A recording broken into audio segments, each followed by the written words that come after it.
สภาพความสวยงามหาดโมงสูงเมืองท่าแขก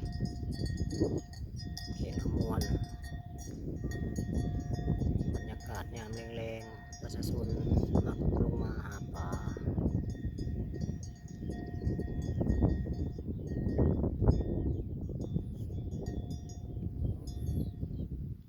โดยเฉพาะฤดูแล้งบรรยากาศสีงามกว่านี้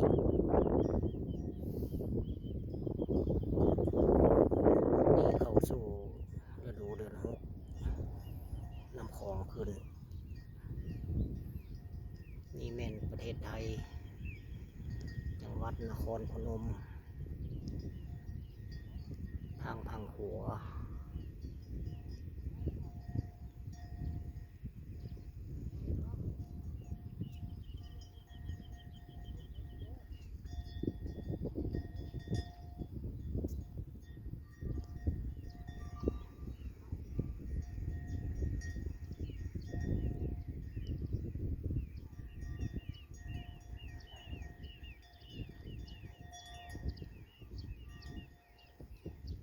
ฝั่งประเทศลาว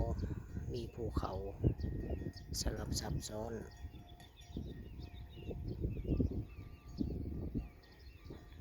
เห็นภาพธรรมชาติสวยงามบรรยากาศตอนแรงลมเย็น